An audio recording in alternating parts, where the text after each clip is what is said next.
Welcome. Today's yoga practice is going to focus on stretching and strengthening the muscles around the core of our body.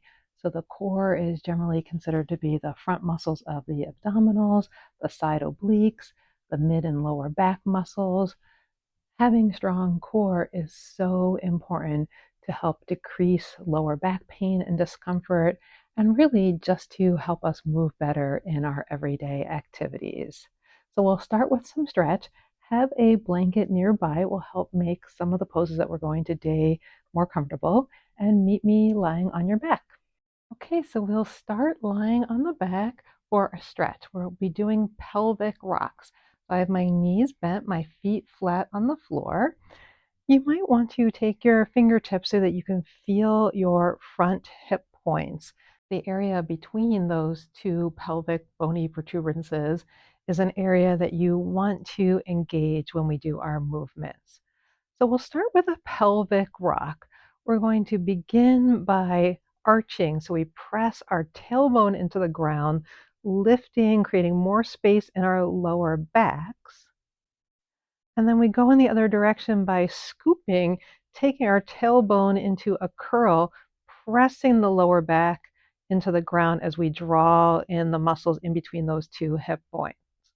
So back and forth a few times. Now, I'm exaggerating this a little bit. You might not see much movement at all. That is fine. The idea is we're starting to get some mobility in through the hips and all of the muscles that are surrounding, everything that's attached to our core.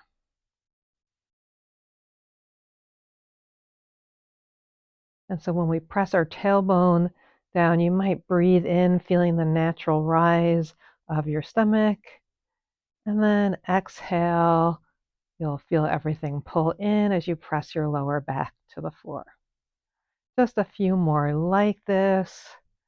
Maybe you already feel like you're starting to move through some stickiness, through some tightness.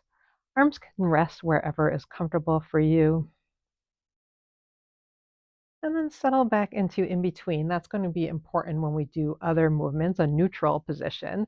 But first, let's bring our knees in toward our chest. You can hold right on the top of your kneecaps. And so we'll do a pelvic rock here. When we exhale, we'll draw our elbows toward our body or draw our knees toward our body by bending our elbows, a little lift of the tailbone off the ground. And then on an inhale, let the arms straighten as the lower back pushes into the ground. So it's both coordinating the simple stretch movement and breath. I'm inhaling as my knees move away from me, exhaling as I pull them back toward my body. You can absolutely do this same movement with the legs wider. Wider creates more space as your knees come in. Choose that option if you prefer.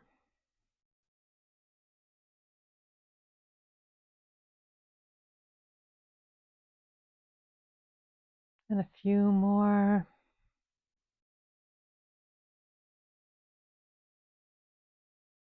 Let's go in and out one more time. Take a breath in, move your knees away. Exhale, pull them in, hold them there for a moment, and then release both feet back to the ground. All right, now we're going to move into a little bit more strengthening. Here is where it's going to be really important to keep the spine neutral, so not tucked or not arched. You might feel a gentle engagement of the abdominal muscles as you go through these movements. So we'll start by lifting one knee, doesn't matter what knee, so that it comes right over the hip, finding 90 degrees. Notice your pelvis. If it's moved around and you're no longer engaged, reset, and then the other knee lifts up to meet it. So this is a really important starting point. If it's hard to keep the knees directly over the hips without the back arching, they can be a little more in toward your body. Arms come up so that the arms raise straight above the shoulders toward the ceiling. So we're in our upside down tabletop, right? We do this on hands and knees. And from our upside down tabletop, we're going to move into what would be a bird dog if we were on hands and knees. It's generally called a dead bug in this position. So you'll slowly stretch one leg towards straight as you move the opposite arm behind you. Now, don't go so far or so low that you get that big arch in your back. Keep it to where you can sustain a neutral position in your spine. Come back through to center and then go to the opposite arm, opposite leg. So the whole time the emphasis is on length and reaching, not going low, on being long in the arm and the leg, and being consistent and grounded in the center. We'll continue back to the first side, feeling how everything has to engage around the middle. And you certainly want to keep breathing. So if you find yourself holding your breath, encourage yourself to breathe in and out as you do this. This is a great exercise because the ground holds your back stable. So you can do this in a cat-cow, but we generally have a little bit more movement when we are hands and knees. Here we have the mat to press our back body into to stabilize ourselves. Keep the center stable with only the arms and legs moving. And really, that's part of the job of the core, is to keep the center stable while the arms and legs move.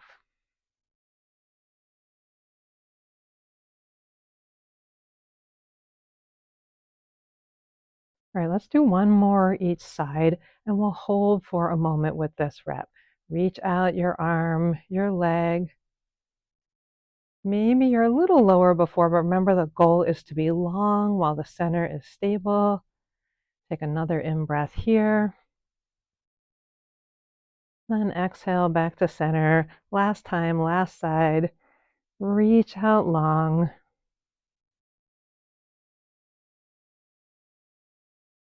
Hold where you can for stability for one more breath.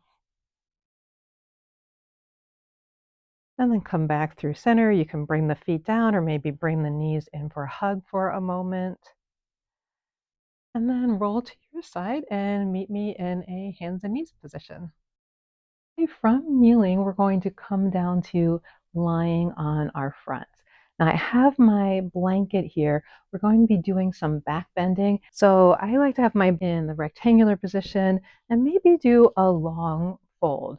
There'll be two different positions you can try. One is to have the blanket right under your rib cage, and the other is to have it right at the crease of your pelvis where your legs meet your hips. I'll show it at both places. I'll start under my ribs. This is a little bit more strength work. We'll come forward. I'm starting with the blanket under my ribs. And we'll find a Sphinx pose. So in Sphinx pose, your forearms are on the ground. Your pelvis, so the front, those two front hip points, those are sinking toward the ground. The lower part of your ribs is sinking into the ground. And then there's a gentle push into the forearms, an uplift and a forward movement. And we're looking to feel stretch across the front and activation of the upper back muscles. The lower back might feel some sensation, but we don't want to feel any pain there. We don't want to feel any twinginess. So we can take a few breaths here and then lower and rest. And while you take a break, I'll show you the alternate position, taking the blanket a little bit lower so it comes again to that point at my front hip creases. And this helps me have a little lightness, pressing into my arms for Sphinx. This is a back bend, so we're engaging the back, engaging the upper back specifically as we stretch the front body. You can widen your elbows, come down and rest. You can also take this into Cobra. So for Cobra, your hands come more at chest height, elbows are tucked back, press into both hands evenly. And I love the sense of doing Cobra with a blanket because I really feel the blanket gives me space to push my front hip bones toward the mat, and I can lift up into a higher Cobra, activating my upper back muscles more in a way that's more comfortable for my lower back than I would be able to do without the blanket. And whenever you're ready, come down. If Cobra wasn't your thing, get a lot of activation of that Sphinx pose by pushing into the forearms, engaging in the upper back. And I'll show you one more option that's sort of between our Sphinx and our Cobra. So come down, place the hands a little bit in front of your shoulders, and we're going to push into our hands. This time we'll take the arms straight. You can point your fingertips out a little bit if you'd like. So you'll see the arms aren't directly under me like with Cobra pose. This is called seal pose. It comes from the Yin tradition. It's actually one of my favorite back bends. Feels more accessible to me, especially doing it here with the blanket. And we'll come down. By now you might have done 3, 4, 5 back bends. Let's just do one more. So pick your favorite. Prepare your arms in position for your back bend. I told you that seal was my favorite, so I'm going to repeat that. Press your forearms or your hands into the ground. Activate the muscles of your upper back.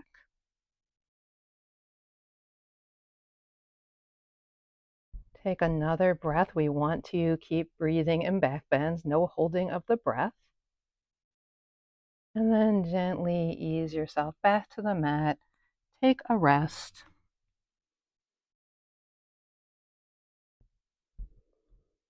So we'll move into another stretch with child's pose. Join me back on your knees. Okay, we're going to prep for child's pose. For child's pose, I'm going to again use the blanket. This time I'm going to use it over my shins to give me something as I push back my hips to push into a little bit more. So I have the blanket basically in that same fold. Oh, it's already helping me sit upright a little bit more. Now, as you hinge forward into child's pose, if you bring your knees closer together, that's going to support your torso and it's going to make your upper back round a little more as you come forward. I'll show you what that looks like for me.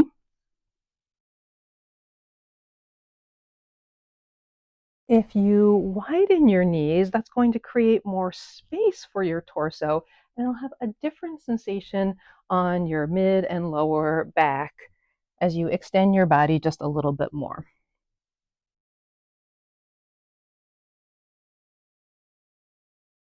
So if you're not sure what version of child's pose works best for you, try them both and see. I'm going to be going somewhere in between. My knees a little bit wider than close together, but not quite all the way out to the edges of my mat. Again, we start with that hinge from the hips. I like to walk my hands out slowly so I can get a sense of one, pushing my hips in the other direction, and two, noticing how my back feels before I continue. If I want to stay more upright, I'll cross my arms, maybe resting the forehead on my arms.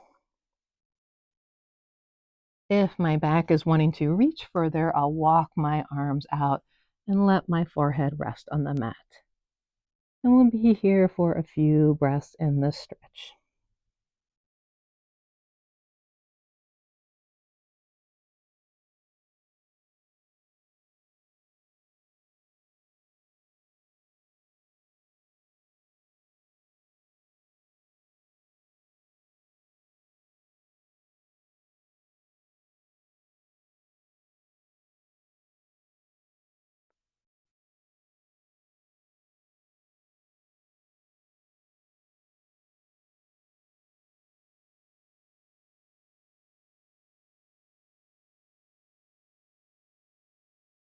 Let your breaths be soft,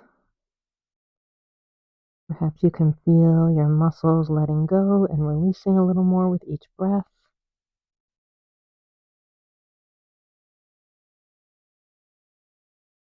And one more in and out breath.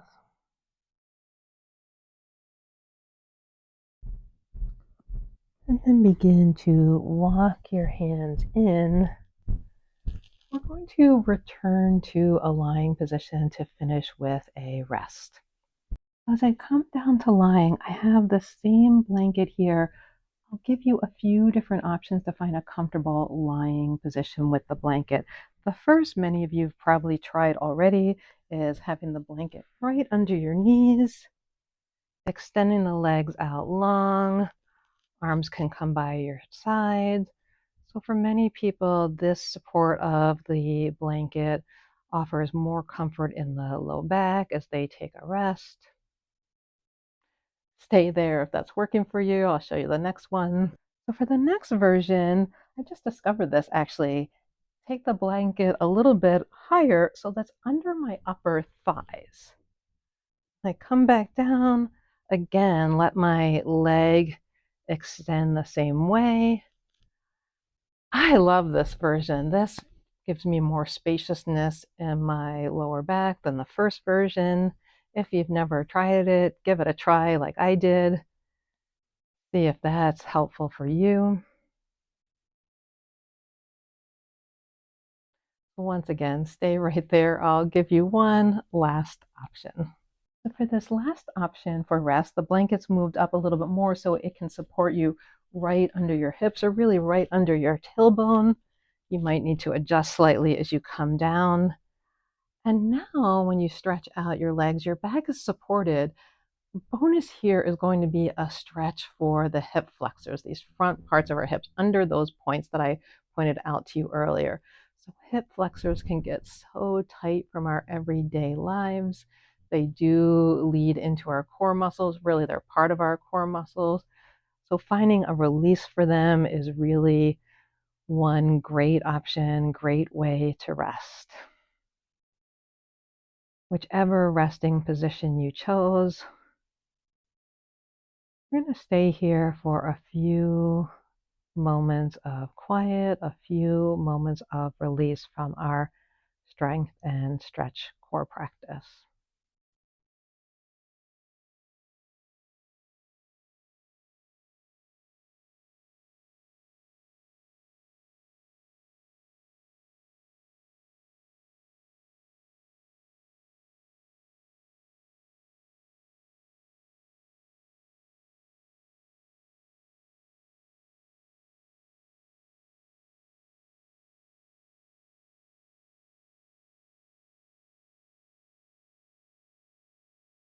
As always, you are welcome to remain in your rest as long as you like,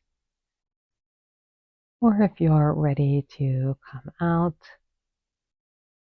bend your knees so that your feet can come to the ground, roll to one side, and help yourself up to a seated position. What did you think of today's practice?